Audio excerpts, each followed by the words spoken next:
Hey guys, welcome back. Just another video I'm doing today.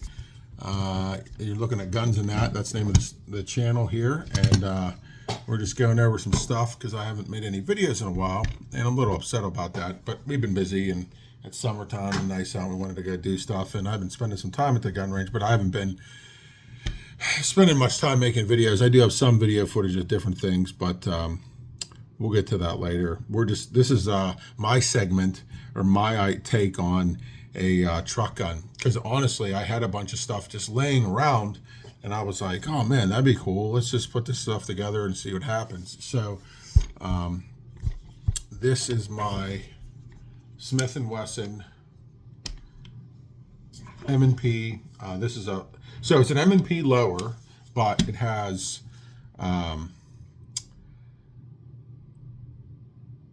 this is an M&P lower with a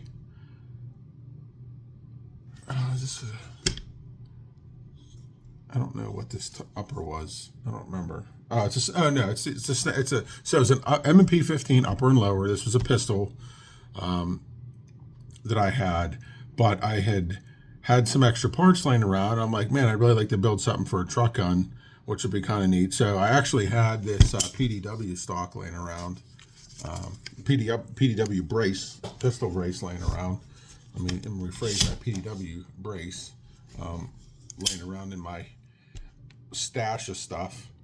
So I figured, well, let me figure this out, right? So I ended up taking off the original pistol brace that was on here and put that on something else because I wanted this to be as small as possible, right?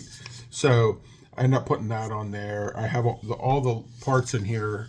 This is a standard M&P 15 bolt carrier group, but I do have the Magpul safety, ambidextrous safety on here.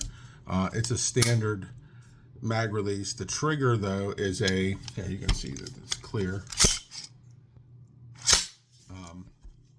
The trigger, I can't remember what this trigger is.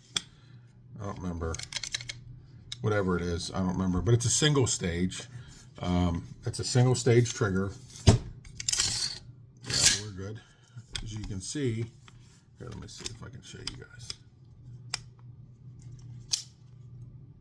There's nothing, literally nothing, right? I want to say it's probably four pounds, but there's not a two stage, a single stage. There it is, right there.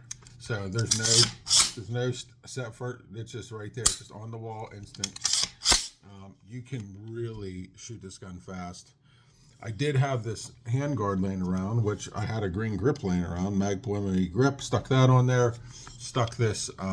This was a Palmetto State Armory from a different build I had back in the day, and I had taken the handguard off, and I just had it laying around. I figured I'd throw that on there. And then I always run these AFGs. I like these AFGs.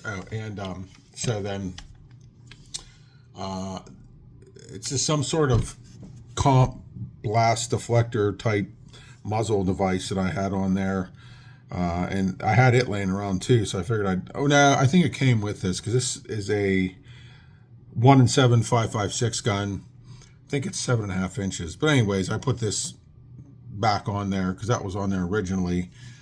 On that, and then I'm running the Votatu M6LG light laser.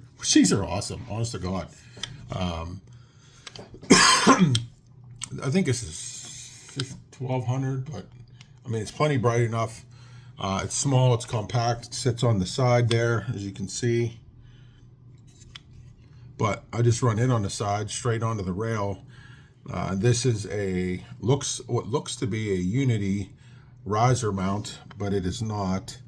I actually was digging through the Amazon list the one day, or through the Amazon thing, and I was just looking up risers for AR-15s, and they had this, and I thought it was pretty cool because I always hated, like, I never was a huge fan of, like, you'd see all these videos with the guys and they got their scopes way up on their guns, and they're like you're like looking at them, we're like, good Lord, that looks horrible. But I'll tell you what, the more I mess with this, the more I really like it. Because, I mean, you're really not going to get a good cheek weld on this anyways because of this, right? But when you lift this gun up, it's right where my eye is. So I don't even have to get my eye down on there. I just you just pull the gun up.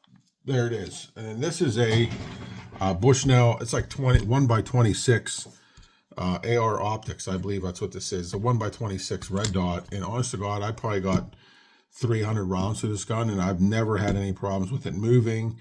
It sights in nice. It is just really, really good. And then I happen to have a set of these Daniel Defense sights laying around, which I thought, I don't know. I'm half tempted to even take the red dot off of this and just run this as an open-sighted truck gun. You know, just run it that way, just to see, just something smaller, just so that riser isn't sticking up, and you could stick this thing in a backpack and away you go. But it, you know, and I do have some of the Lancer 20 rounders, which for in a backpack or in a vehicle, that might be the ticket. But that's my truck gun setup. So tell me what you guys think. Let me know in the comments. Any questions? We can answer whatever you need. But this is just how my truck gun's set up. And you know, if you ever need to go on the road somewhere, and this thing's plenty small enough that you could take with you and run it as it is. You know, yank it out of the back and do work, son. You know. But if you guys have questions, comments, like, subscribe. If you don't like the videos, I don't care. If you don't like me, I don't care. This is just stuff that I like, stuff that I have. I'm not a huge fan, though, of this. This receiver does have a little bit of wobble in it. I wish these pins were a little bit tighter, but nothing I can do about that. But it's not too bad. But for a truck gun, like I said, that's all really what this is meant to be. So, like, subscribe, let me know. I'll talk to you guys.